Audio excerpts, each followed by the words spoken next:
What is going on, everybody? In this video, I'm going to be previewing the 2025 college football schedule for Indiana.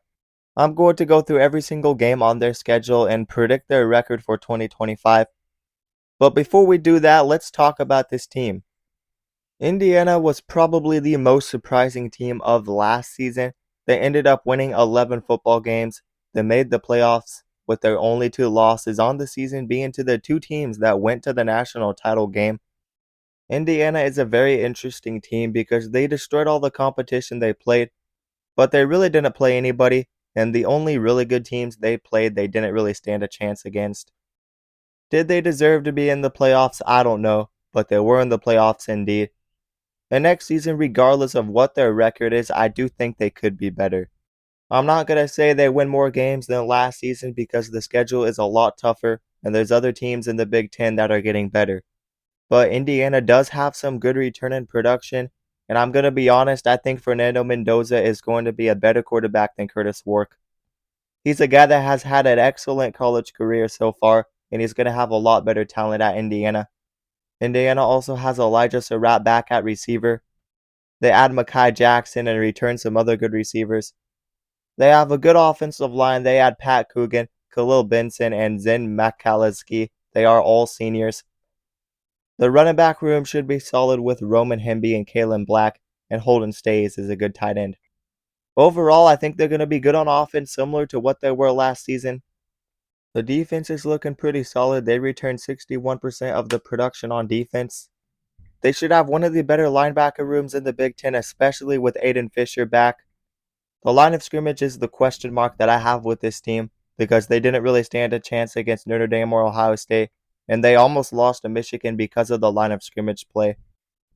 And I don't see them having a super good defensive line. Regardless, Curt Cignetti is a winner. I think this team is going to be a team to watch out for in the Big Ten, and I could see them making their way back to the playoffs. But regardless, let's just get into predicting their schedule. Similar to last season, Indiana just has one of the weakest non-conference schedules. They will open the season with Old Dominion at home. I don't think Old Dominion's going to be a very good team. They have been very mediocre over the last 5 seasons. They don't return a lot of production. They're 89th in the country for returning of production. I like Indiana in this game. They are just going to outmatch Old Dominion. Give me Indiana to win this game and move to 1-0. Indiana will then get Kennesaw State at home. And again, I'm not expecting Kennesaw State to be that good either. They were one of the worst Power 4 teams last season. But I will say they have potential to grow and get better, especially with their new head coach. Jerry Mack should be an outstanding head coach for this team, and he has potential to turn them around. They got some good talent coming in. They use the portal a ton, so they really have to rebuild this team. And they are a top 5 in the country for return on production, first on defense. Maybe this team surprises some people, but regardless, Indiana should win this game no problem and move to 2-0. They will play Indiana State out of the FCS, and Indiana State is one of the worst FCS teams. I mean, this is an Indiana State team that got shut out twice last season. They got shut out by Purdue, probably the worst Power 4 team. They are not good at all. Give me Indiana to win this game and go undefeated in non-conference, moving to 3-0. They stay at home for the 4th consecutive week, playing Illinois, and potentially a top 15 matchup and a very important game in the Big Ten title race. These are two teams that are looking to sneak their way into the playoffs next season as double-digit win teams, and they both probably have the schedule to do it. Indiana does have a tougher schedule, but they don't have a super tough schedule either. And this game is one of those crucial games that Indiana really needs to win. Illinois is a team that a lot of people are high on. I could see them taking a step forward, but I also think they lost two of their most important pieces on offense. They lost Josh McCray at running back, and their top wide receiver from last season and Pat Bryant. They got Hudson Clement at wide receiver, West Virginia's top receiver. They got an experienced quarterback, Luke Altmaier back. They got an experienced offensive line in Tanner Arkin. They got some pieces on offense, and they're very experienced. But I still have questions with the offense, knowing that they only scored 7 points against Penn State. They beat South Carolina to end the season last year, but sometimes you gotta evaluate the roster. I think Illinois is actually a bit overrated if I'm being honest, and I trust Curt Cignetti and this team to get this win at home. I think they have the quarterback advantage in Fernando Mendoza. I think all around they have a good roster, and they have it at home. I do think this is a toss-up and it will be a close game, but I'm taking Indiana to win this game and move to 4-0. Indiana will play at Iowa the following week. A lot of people are predicting Indiana to drop this game on the road, but I don't see that happening. I think Iowa is actually overrated. I expect them to take another step back. The defense is trending downhill. They got alright returning production, but they lost a very good back. Caleb Jackson is gone, and I think people are overrating the quarterback Mark Gronowski. Just because he's thrown for over 10,000 yards doesn't mean he's super good. He only had a completion percentage in the 50s. What do you think he's going to do at the Big Ten level, especially knowing Iowa's past success with quarterbacks? I could see them making a bowl game, but I don't see them doing that much more. The Big Ten's going to be tough for Iowa. I don't see them being that good. So I'm going to say Indiana can continue that winning streak, beating Iowa and moving to 5-0. Following the bye week, Indiana will play one of the most talented and best teams in the country in the Oregon Ducks. Last season, Oregon won the Big Ten, and I don't know if Indiana has the talent to compete in this matchup. I still have questions with their line of scrimmage play. And Oregon is going to have one of the most dangerous pass rushers in the country with Mateo Yu on the edge, and also Tatum Tuiyote. I think Oregon just has the better talent. Curt Cignetti is a winner, and this Indiana team has some good pieces. But I do think Indiana will continue to struggle against the very good football teams until they can start recruiting super well. Especially on the road, I think Indiana's streak will end. I think Indiana will lose this game by a couple of scores and move to 5-1.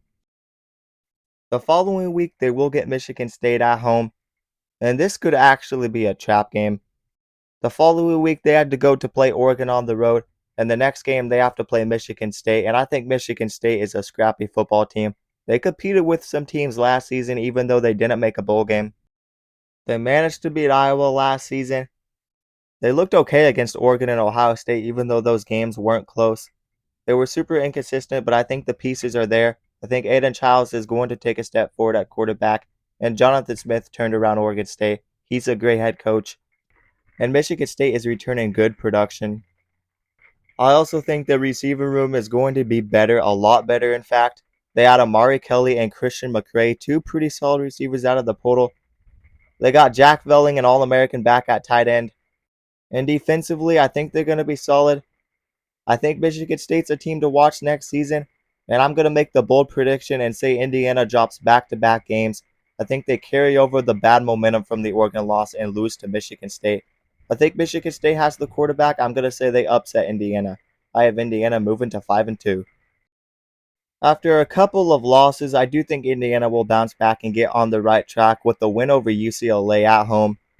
UCLA is going to be an interesting team next season. They got Nico Iamaleava at quarterback, and they got some good talent out of the portal.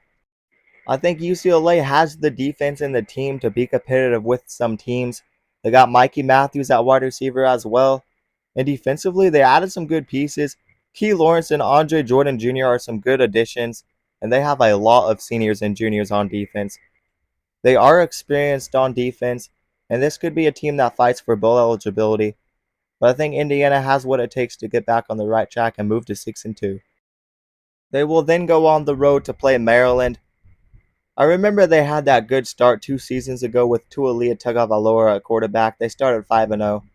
But since then, they have been struggling, and last season was a huge step back, and they lose a lot of production heading into next season.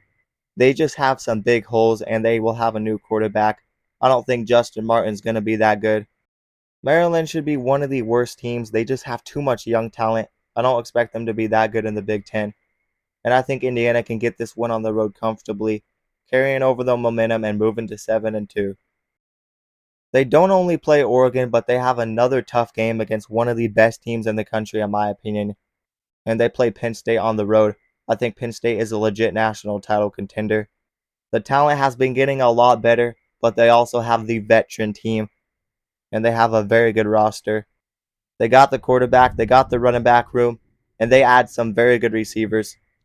The receiving room has been the one area that has probably held this team back from being a Big Ten championship winner, but they add two of the top receivers out of the portal in Kyron Hudson and Devontae Ross, a 1,000-yard receiver from the group of five, and an electric receiver from USC. This is going to be a very good team from top to bottom, and I don't see Indiana being able to get this win on the road. Penn State's a tough place to play.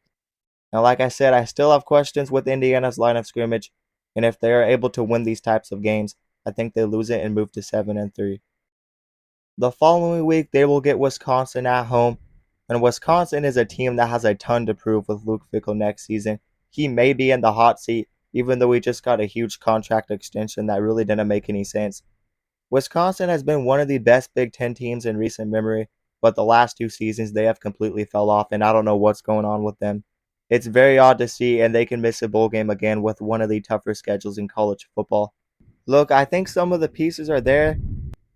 Billy Edwards Jr. is a solid quarterback. I don't know what they're going to be like at running back. They lost a very good back. But defensively, they got the pieces. Corey Walker and Parker Peterson are some good additions up front, and they returned some good seniors. I just don't trust the coaching staff right now, and they have underperformed, so I don't have great expectations for them. I think Indiana can win this game and move to 8-3. And of course, they will end their season with Purdue on the road. Maybe Purdue is a surprise team next season with all of the transfer portal talent coming in. They did bring in a lot from the portal, but a lot of these guys are unproven or from the FCS level. I think they'll take a step forward, but it's going to be easy to be better than they were last season because they were absolutely terrible last season. They got a great head coach coming in. Barry Odom should be able to help this team turn it around, but it's going to take some time.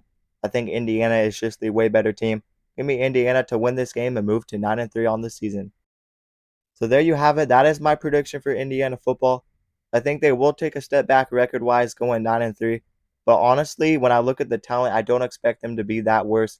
I just think they have a tougher schedule, and teams around them are also getting better.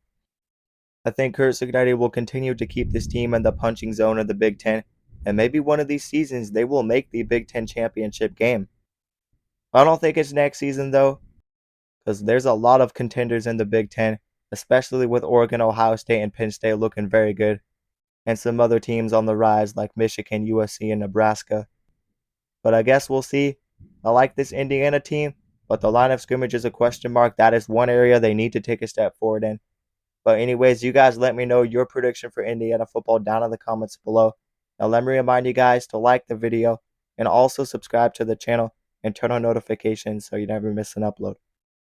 And if you guys love college football, then you'll love this channel because we upload a ton of college football content and we basically cover everything on this channel. So definitely consider subscribing. And also consider checking out my socials down in the description below. But that is going to do it, guys, and peace out.